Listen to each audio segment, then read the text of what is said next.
सत्ययुग की एक घटना है जब नीलकंठ महादेव हिमालय की कंदराओं में गहन समाधि में लीन थे।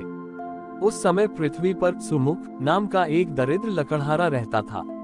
सुमुख का जीवन अत्यंत कठिन था, लेकिन उसकी निष्ठा अडिग थी।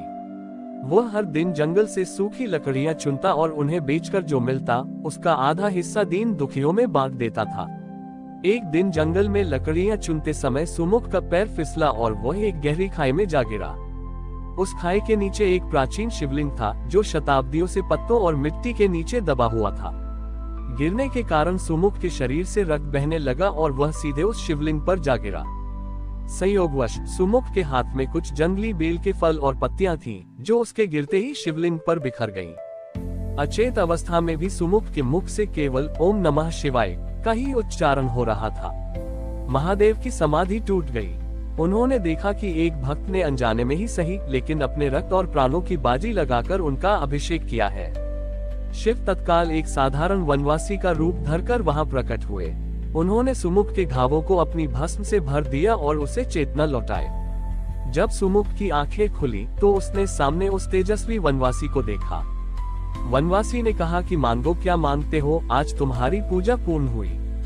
सुमुख ने हाथ जोड़कर कहा कि प्रभु, मुझे धन या स्वर्ण नहीं चाहिए, बस इतनी शक्ति दीजिए कि मेरे हाथों से चुनी हुई लकड़ियां किसी के घर का चूल्हा जलाने के साथ साथ उनके मन का अंधकार भी जला सकें।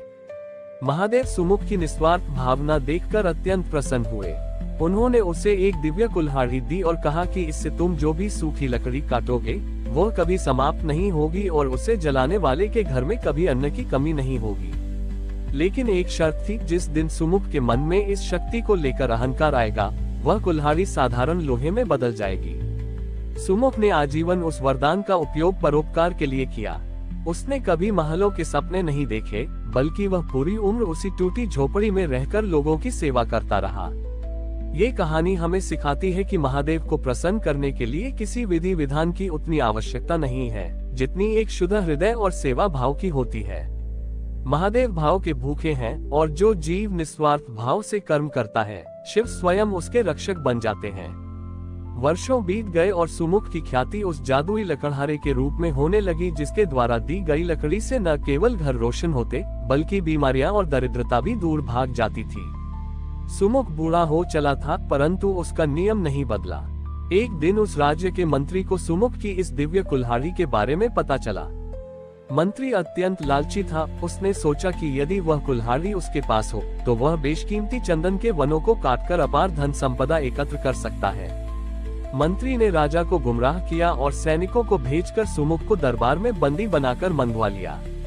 भारी सभा में मंत्री ने कहा कि यह लकड़हारा कोई जादूगर या ढोंगी है, इसके पास जो कुल्हाड़ी है वह राजसी संपत्ति होनी चाहिए। सुमुख ने शांत भाव से कहा कि यह महादेव का प्रसाद है और यह केवल दीन दुखियों की सेवा के लिए है। क्रोधित होकर मंत्री ने सुमुख के हाथ से कुल्हाड़ी छीन ली और उसे एक सूखे चंदन के लट्ठे पर आजमाने के लिए चलाया। जैसे ही मंत्री ने प्रहार किया, महादेव की शर्त के अनुसार वह दिव्य कुल्हाड़ी एक साधारण जंग लगे लोहे के टुकड़े में बदल गई। प्रहार इतना निर्बल था कि कुल्हाड़ी लट्ठे में फंसकर टूट गई। पूरी सभा में सन्नाटा छा गया। मंत्री बौखला गया और उसने सुमुख को कारागार में डालने का आदेश दिया। उसी रात कारागार की कोठरी अचानक अलौकिक प्रकाश से भर गई। शिव फिर से वही वनवासी रूप धरकर प्रकट हुए। सुमुख ने रोते हुए कहा कि प्रभु, मुझसे क्या भूल हुई जो आपने अपनी कृपा वापस ले ली। महादेव मुस्कुराए और बोले कि पुत्र, कृपा तुमसे नहीं छीनी गई, बल्कि उस अहंकारी मंत्री को सत्य का बोध कराने के लिए छिपाई गई है। महादेव ने सुमुख की कुल्हाड़ी को फिर से दिव्य बनाया और उसे आदेश दिया कि वह उसे वहीं छोड़ दे। अगली सुबह जब सैनिकों ने देखा तो वह साधारण लोहे की कुल्हाड़ी फिर से चमक रही थी, लेकिन जैसे ही कोई सैनिक उसे छूने की कोशिश करता उसे बिजली का झटका लगता। हार मानकर राजा स्वयं वहां आया और उसने अपनी गलती स्वीकार की। राजा ने सुमुख को मुक्त किया और उस स्थान पर एक विशाल अन्न क्षेत्र बनवाया जहां गरीबों को मुफ्त भोजन मिलने लगा। सुमुख ने अपनी अंतिम सांस तक उसी कुल्हाड़ी से लकड़ियां चुनी और कहते हैं कि जिस दिन सुमुख ने देह त्यागी वह दिव्य कुल्हाड़ी अंतर्धान होकर सीधे कैलाश पर्वत पर महादेव के चरणों में जा गिरी। आज भी उस क्षेत्र के लोग लकड़ी काटने से पहले वनवासी रूपी शिव का ध्यान करते हैं ताकि उनके कर्मों में पवित्रता बनी रहे।